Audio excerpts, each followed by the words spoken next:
2019 yılın son günlerinde insanlık ön hiç eşitmedik bir söz bilen tanıştı.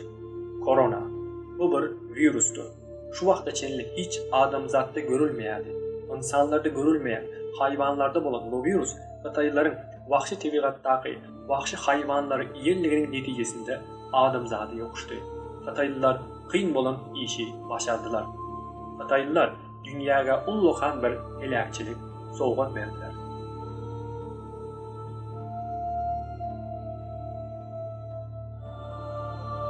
Kimine göre yılandan, kimine göre olsa bu bir yarganattın Xitayın Wuhan şəhərində insanlığa yokuştu.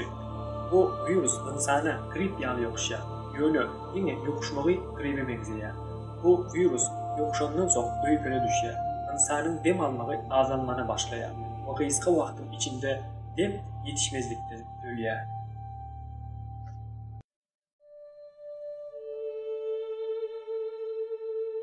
Wuhan şəhərində kıyıska vaktin içinde 10 milyonlarca insan bu virüsten hastalandılar.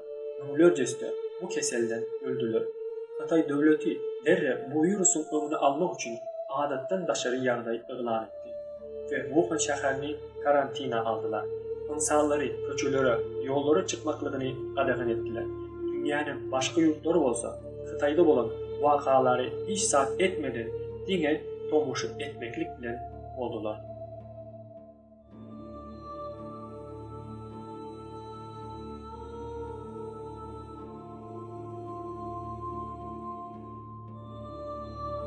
Dünya liderleri bu virüsün başka yurtlara yayılacağını ömründen çak edip bilmediler. Bilim adamları bu virüs hakkında ve onun dermanı hakkında hiç saat bilmeyelerdi. Xitayda yaşayan adamların ya da Xitay'a giden cahankeştelerin siyahat etmekliğinin neticesinde COVID-19 virüsünü dünyaya yayıldılar. Xitaydan sonra İran, İtalya, İspanya yarı yurtlarda da bu virüsten ölen adamların sanı izgiderli köpeliyerdi. Ve dünyadaki bütün materiklere yayırıp pandemiya hastalığını öldürdü. Korona virüsünün bu yokuşun hastalığın sanı birdenbire köpelmeye başladı. Şunun bilen ölen adamların sanı hem köpeldi.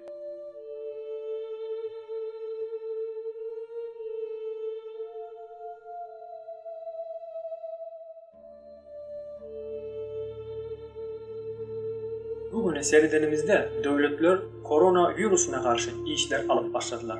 Köçe ve yollara çıkmakla qadağan edip başladılar. Her kim korkuda, yollar boş.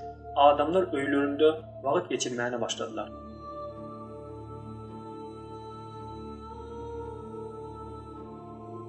Dünya kıyamet sonrası kinosunu benzemeye başladı. Öylerine oturan adamların kellesinde olsa yine bir soru var. Şimdi ne olacak?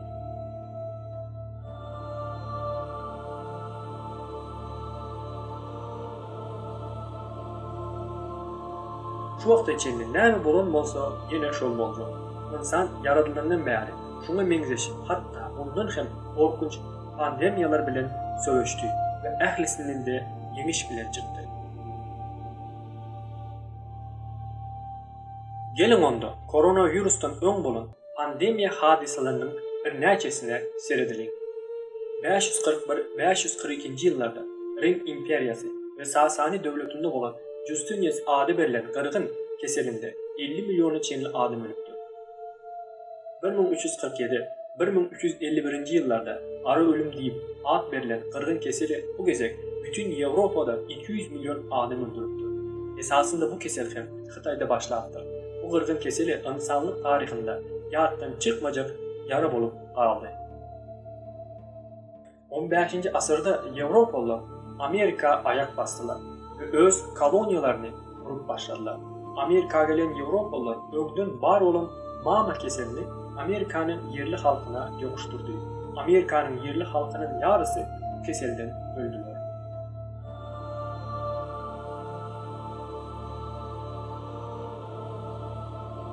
...14. asırda görülen arı ölüm adı verilen kesel Avrupa'da 17. asırda ve 18. asırda hem aytandan görüldü.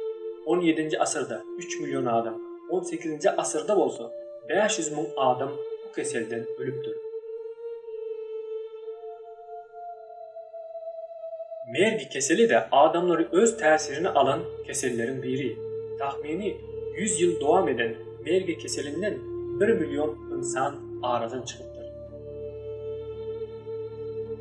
İspanya gribi 1918-1920 yıllar arasında en bir öldürücü griplerin biri oldu. İspanya gribi 18 ayın içinde 50-100 milyon adamın ölümüne sezevar oldu. Bu grip 1914-1918 yıllarda olan 1. Dünya Uruşu'nda ölüm adamlardan has köp adam öldürdü.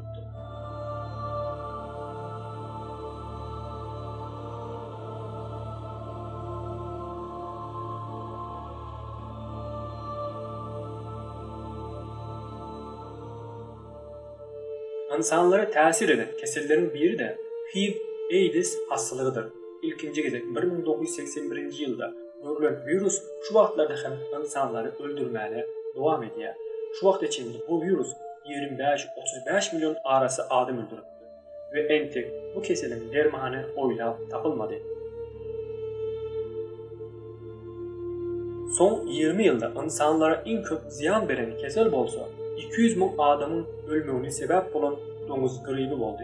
Domuz gribi bilen 2010 yılların başından günümüze çenli SARS, MERS, Ebola en çaplı adam öldüren kesellerin arasında yer alıyor.